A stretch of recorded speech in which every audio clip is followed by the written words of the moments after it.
Bonjour et bienvenue dans l'entretien de France 24. Nous recevons aujourd'hui le président guinéen qui vient d'achever une visite d'État en France.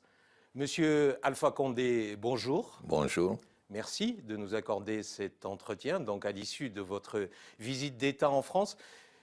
J'ai envie de vous poser une question sur celui que vous appelez votre ami François Hollande, puisque vous vous connaissez depuis de très longues années. Je ne vais pas vous demander de faire son bilan, mais peut-être vous demander quelle est la décision que François Hollande aurait pu prendre, selon vous, durant son quinquennat, et qu'il n'a pas prise. Est-ce que vous avez des regrets? J'ai des regrets, mais j'ai préféré lui dire lui-même, pas en public, mais je lui ai dit, il le sait. Vous lui avez dit, vous en avez parlé. Oui. Donc après, Mais ça reste entre amis. Ça reste entre amis. Oui. Vous n'allez pas partager ça avec nous. Non. Mais vous reconnaissez qu'il y a eu quand même, que vous avez quelques regrets. Oui, parce que je pense que c'est un gâchis que le président aurait eu aujourd'hui un boulevard devant lui et que c'est un gâchis parce que c'est un très bon président. Et je pense qu'il méritait mieux. Mais enfin, et j'ai dit hier que les Français le regretteront.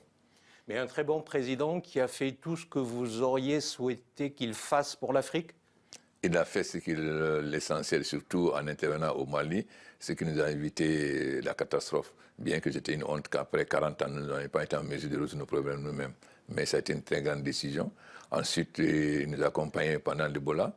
Et surtout, il a été l'architecte du COP21 pour le financement de l'énergie en Afrique. Voilà 3 décisions extrêmement importantes qu'il a prises pour l'Afrique. Vous avez rencontré Emmanuel Macron, qui est l'un des favoris de cette élection présidentielle, si l'on en croit les sondages. Monsieur Macron connaît l'Afrique? De quoi avez-vous parlé?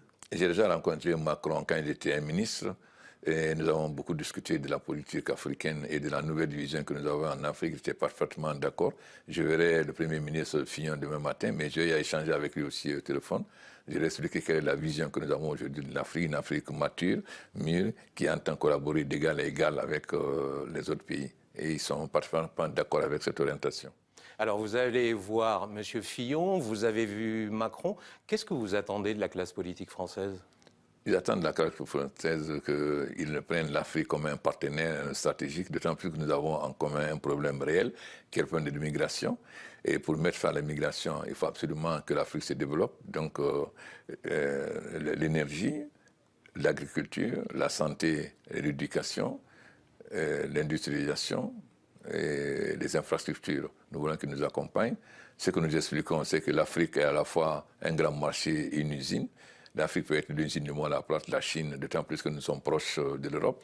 Et ensuite, l'Afrique, en 2050, on sera plus nombreux que la Chine. Si nous avons l'énergie et que nous maîtrisons les nouvelles technologies, nous pouvons être un grand marché. Et ça permettra que les jeunes Africains, qui est notre principale préoccupation, parce que 70% de la population a moins de 30 ans, les jeunes Africains ne migreront plus parce qu'ils auront du travail sur place. Et l'Afrique, et aussi, ça permettra de mettre fin au terrorisme qui fleurit sur la pauvreté et l'injustice. Je reviens un instant sur la politique française. Votre homologue tchadien, Idriss Déby, a reçu Marine Le Pen, la présidente du Front National. Selon vous, c'était une erreur ou il a eu raison de faire ça? Ça a posé lui la question. Vous devez avoir un avis. Vous êtes Je lui ai donné mon avis. Vous êtes un homme de gauche très proche de la... Je lui ai donné mon avis. Ce qui est sûr, c'est que moi, je n'aurais pas reçu Marine Le Pen dans le contexte actuel. Mais bon, je pense qu'il avait ses raisons. Mais nous en avons discuté. Et il m'a donné ses raisons. Donc ça reste entre nous. Vous lui avez donné votre avis et vous ne l'auriez pas reçu. Je lui ai demandé, pour qu'elle a reçu, m'a donné ses raisons. C'est tout. Monsieur le Président, vous présidez, je le rappelle également cette année, la présidence tournante de l'Union africaine. Il y a cette année un véritable problème, un gros problème qui s'impose sur le continent, c'est la situation en République démocratique du Congo. Il y a un Premier ministre qui a été nommé, qui n'est pas reconnu par l'opposition. Est-ce qu'il y aura des élections cette année en 2017, comme les accords du 31 décembre le prévoient? Nous l'espérons. J'ai reçu le fils Félix Tshisekedi en Guinée, j'ai reçu Katumbi. J'ai échangé plusieurs fois avec le président Kabila plusieurs fois. Nous avons eu à nous concerter, le président Idriss Déby, le président Ali Bongo, le président Sassou, le président Dos Santos et le président de Guinée équatoriale. Nous avons dit que l'Union africaine va accompagner le Congo pour que les accords puissent être appliqués, que les élections aient lieu en 2017. D'ailleurs, j'ai envoyé demandé au président Moussa Faki d'envoyer le commissaire à paix et à la sécurité, qui devait être au Congo Kinshasa le 9 pour nous faire son rapport, afin que l'Union africaine voit qu'est-ce qu'on peut faire pour aider nos frères congolais. Vous savez, le Congo, c'est quand même le cœur de l'Afrique et nous tenons absolument à la stabilité, à la paix et à un Congo stable parce que c'est fondamental pour nous. Mais est-ce que l'Union africaine peut réellement peser sur la vie politique au Congo? Nous allons les accompagner et nous mettre à leur disposition pour les accompagner, mais c'est les Congolais qui doivent décider. Mais nous nous mettons à leur disposition pour les accompagner. Une question sur le terrorisme, Monsieur le Président. Le phénomène terroriste a affecté le Mali, ça tout le monde le sait, mais maintenant ça déborde sur le Burkina Faso. Le Burkina est désormais dans l'œil du cyclone. Est-ce que vous estimez que vous, en Guinée, vous êtes menacé? Tous les pays africains de l'Afrique de l'Ouest sont menacés. Personne n'est à l'abri parce que nous avons les mêmes frontières, les mêmes populations des deux côtés. D'autant plus que maintenant le terrorisme déborde, le problème des Touaregs. Maintenant, il y a des Africains. Vous avez le mouvement de libération de Massi, c'est quand même des Guinéens, des Guinéens ou des Sénégalais. Mais ce qui est important pour nous, comme je l'ai dit, nous ne pouvons pas vaincre le terrorisme par les armes, parce que le terrorisme fleurit sur la pauvreté et l'injustice. C'est en vainquant la pauvreté et en ayant une juste répartition des fruits de la développement, surtout vers les populations des pays vulnérables, les femmes et les jeunes, que nous pourrons vaincre le terrorisme. Et aujourd'hui, vous avez vu le G5, nous avons décidé que désormais, nous allons prendre la lutte contre le terrorisme en main.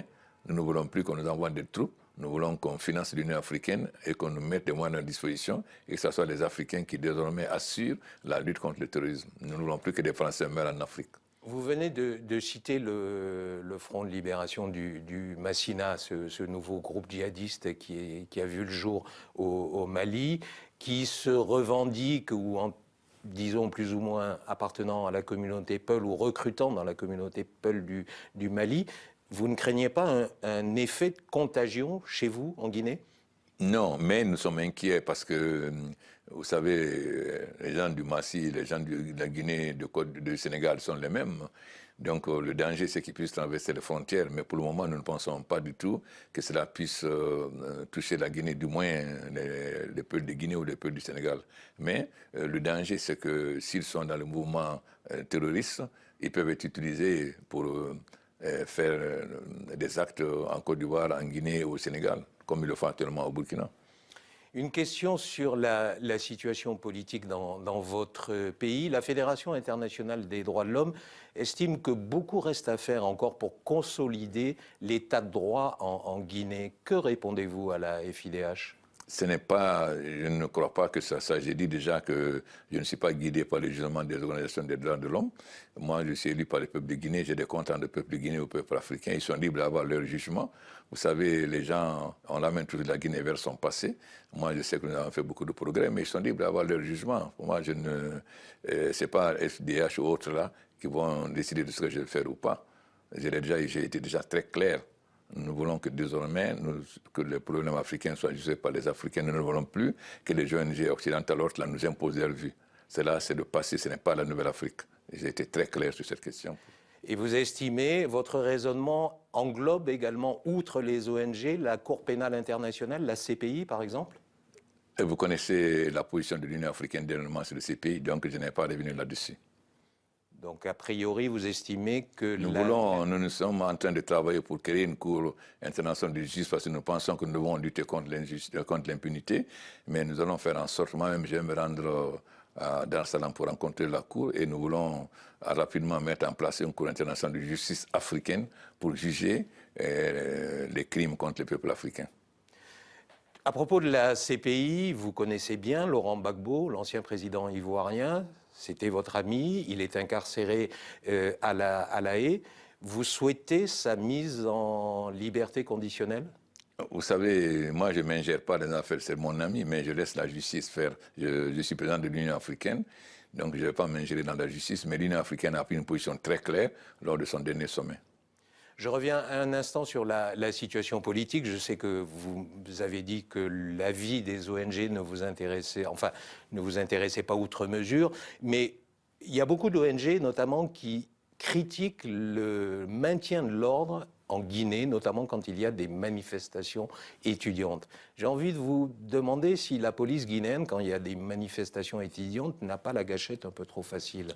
Il faut se demander si les gens qui sont morts, est-ce qu'ils ont été tués par les Kalachnikov que possèdent les militaires ou bien par les fusils de chasse. Et vous savez, j'ai fait distinction. Il y a des ONG qui sont financées par les multinationales. Je ne vois pas comment elles peuvent se présenter défendre les intérêts du peuple. Par contre, il y a des ONG qui sont sérieuses. Nous faisons la distinction entre celles qui sont financées par les multinationales et qui seront... Vous avez votre collègue Ménard, qui était le grand chantre de la liberté de la presse et qui voulait terroriser les pays africains et qui aujourd'hui maire le Front National. Alors, vous savez... Hein?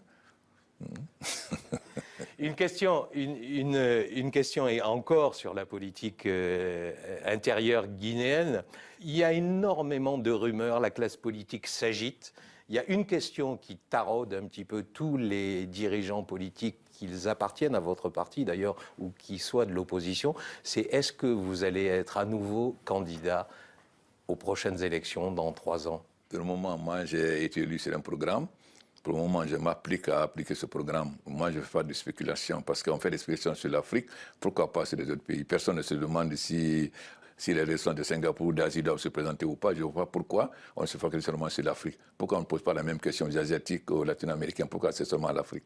Mais vous êtes favorable à la limitation des mandats présidentiels? Je ne veux pas répondre à cette question. Ça dépend de chaque pays, de chaque responsable. L'Afrique n'est pas...